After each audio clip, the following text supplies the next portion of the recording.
As we've always known, high-profile paedophiles have been taking the absolute living piss, going around noncing kids left and right, up and down, and now it's coming out. Now, what's good about it is the victims are announcing... Us Epstein survivors have been discussing creating our own list. We know the name. Many of us were abused by them. Geezer in the background is having a lovely time. He grinning away. Stay tuned for more details.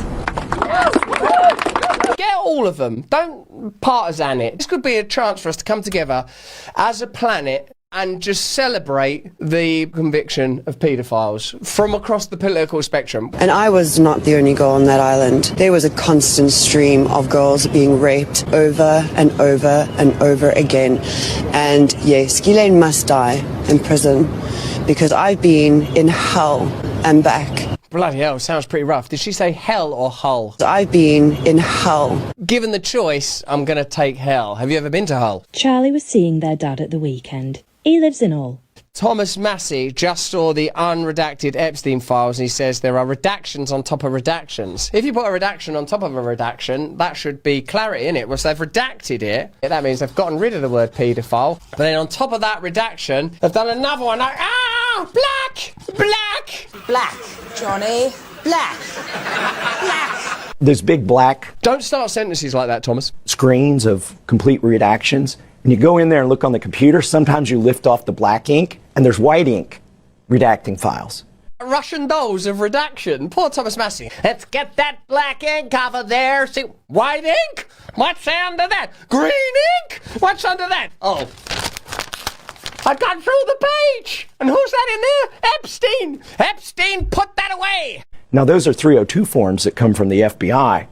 In the FBI... Which are witness interview. Correct. 302s, eh? Doing good on CNN, isn't she? We didn't know that. If Thomas Massey had been saying that to us, this would have been my facial expressions while he was saying those numbers. Now, those are 302 forms that come from the FBI. Unsealed court documents detail how Trump called the police about Jeffrey Epstein. Look at this. That's so Trump, man, to get out of there. I've been telling people for a long time he's a pedophile. This morning, a new document coming to light claims in the mid-2000s, President Trump called police about Jeffrey Epstein. What Trump should be more embarrassed about is whatever he's dyeing his hair with. I mean, that looks absurd. Detectives began investigating Epstein for human trafficking in 2004. According to the document, Trump called Ryder around that time and said, "Thank goodness you're stopping him. Everyone has known he's been doing this." The Epstein files is more than just a scandal. It's the perfect symbol of our times. It implicates anyone and everyone. It can be utilised to pinpoint and identify political opponents and highlight your own already existing reasons for disliking them. The problem is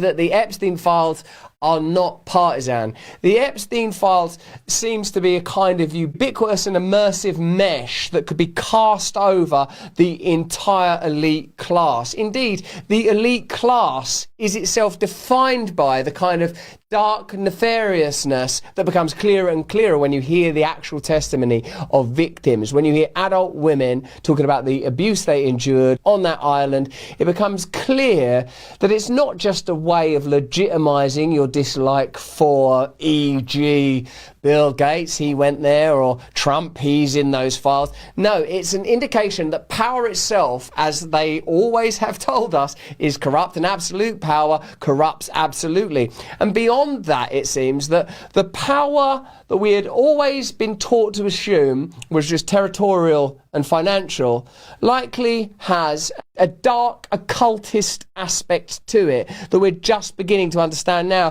When I saw Piers Morgan, in fact, talking on a British media channel about Epstein in relation to Mandelson, I watched him describe how Mandelson's attraction to fame and power had always been his Achilles heel, and that he'd sort of somehow erred in falling into the environment and company of Epstein. But that's not it. That's not it at all.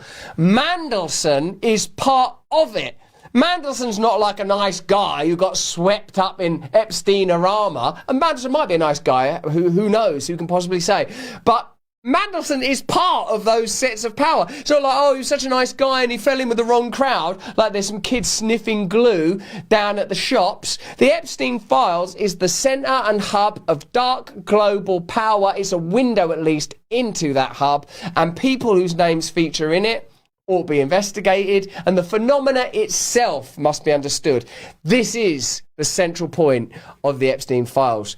We are being controlled by elites and institutions that are doing things that if we fully understood them, we would object to, we would resist, we would disobey and stop cooperating. My conclusion has always been this: stop cooperating, start disobeying, understand immediately that you're being controlled by elite institutions that are exploiting you. But it seems, that we're going to sort of collectively wait till we've got actual photographs of actual entering actual children before we finally realise just how badly they've been and we're all being. But that's just what I think. Let me know what you think in the comments and chat. In the meantime, if you can, stay free.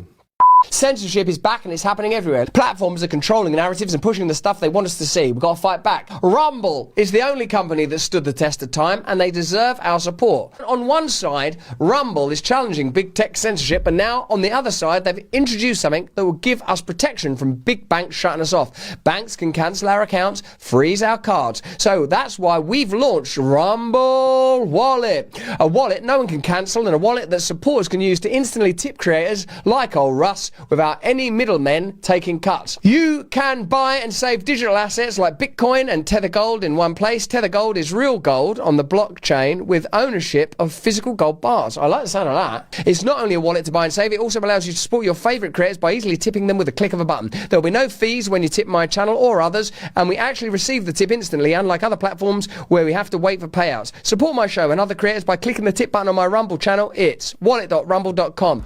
Tip us on there. Even don't tip me. I'm alright, man. But, use it. It's good. Download Rumble Wallet today. Open an account and step away from the big banks for good. Wallet.rumble.com. Wallet.rumble.com. Get out of the system. Get into Rumble Wallet. Get Rumble Premium to get additional content every single week. Not just from me, but other Rumble creators. Click the link in the description.